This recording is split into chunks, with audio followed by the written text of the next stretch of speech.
I thought today I might begin with a true story, a difficult story.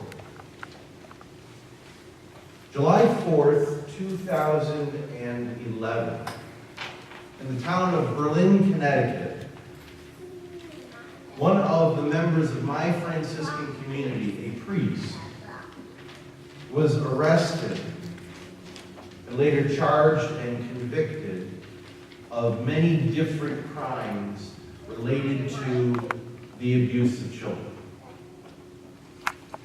He was caught before he could physically hurt anyone, but he was in the process of trying to abuse 7 teenagers from the Church of St. Paul's in Berlin, Connecticut.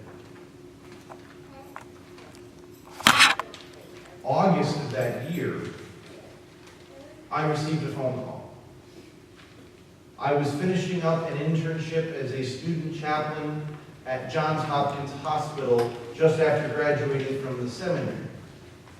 I received a phone call where my religious superior asked me if I would be willing to go to that church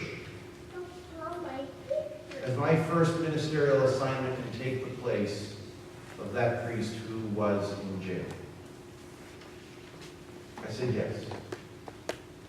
And so in September of 2011, I moved to the town of Berlin, Connecticut. Before I was ordained a priest, I spent almost a year getting to know that community, listening, hearing, understanding, and coming to grips with the depths of pain that was caused, the emotional devastation, the unbelievable sense of betrayal and righteous rage that they knew because of what had been done to them by someone who they trusted with such a holy text.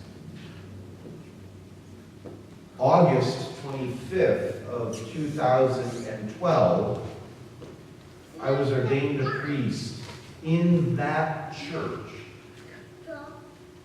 I served there for 2 more years as my very first priestly assignment.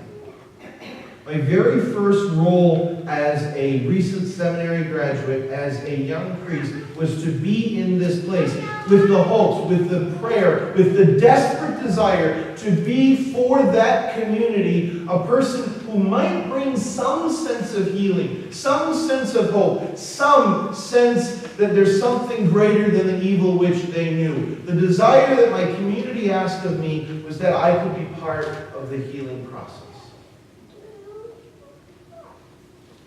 And so as I stand before you today, the time has come. I can keep silent no longer. I am far too angry and enraged by what we've recently learned in the media and in the many reports in regards to the extent of the cover-up that we, the bishops and priests of this church, are guilty of.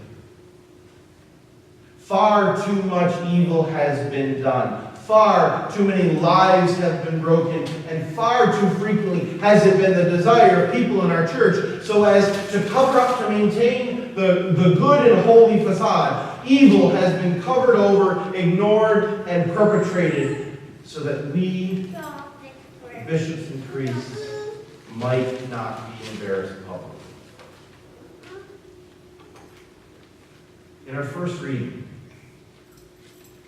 God, through the voice of Moses, commands his people that they must live according to the laws of morality and justice. We have not done that. In the gospel, Jesus yet again offers his strongest and most harsh critique for the religious leaders of his day because they've given themselves over to hypocrisy over and over and over again. The only people he's ever harsh towards, the only sinners who he ever treats with anything but kindness and mercy are the religious leaders. And today, in so many ways, we, the bishops and priests of our church, have become like those Pharisees. We've covered up great evil, and we've perpetrated so many terrible sins, and it's over. It has to be over. I stand here before you today saying, no more. I will not tolerate anymore. And so I offer to you as best as I'm able, an apology. I am sorry for the evil that we have done.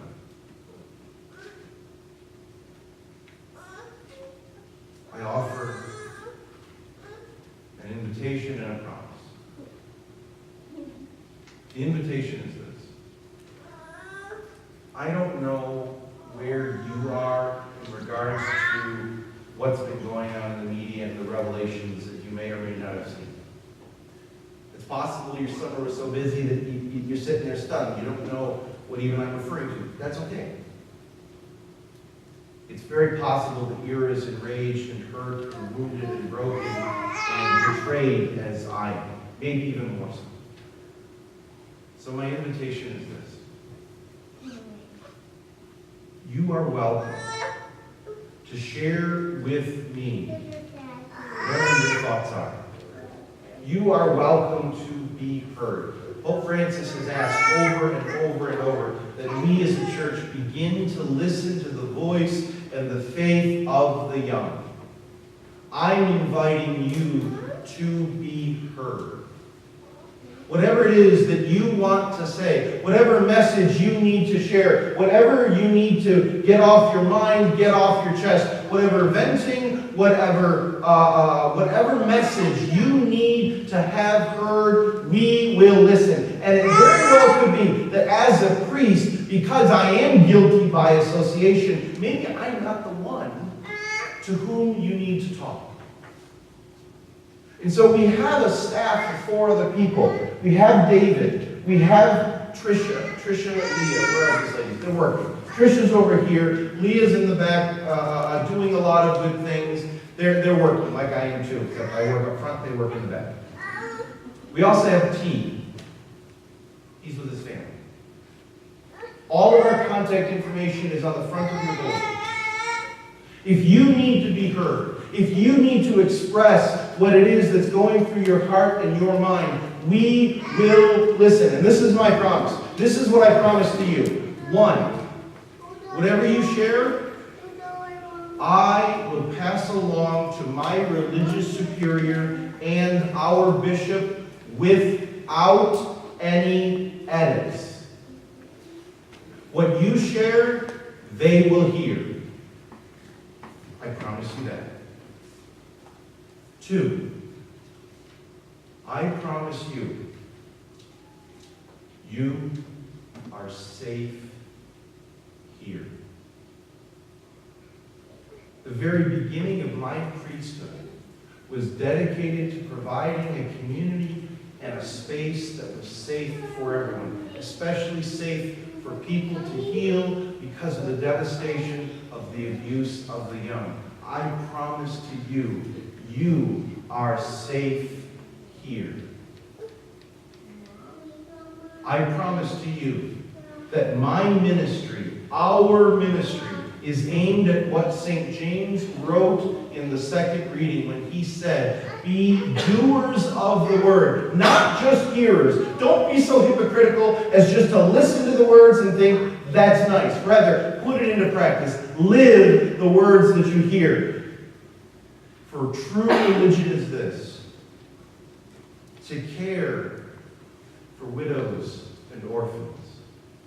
True religion is to care for those on the margins of society, the unwanted, the forgotten, the judged, the condemned, all of the people who feel that they're not welcomed here. True religion is to welcome them. True religion is to love them. True religion is to reach out to them and say, no, you do have a home here. I promise to you that we will be dedicated to those words of Scripture, that we will be dedicated to the religion that is pure and undefiled by this world. We will dedicate ourselves never to be judgmental nor abusive, but rather to always dedicate ourselves to the highest standards, to the highest expectations, and to everything that is good and holy.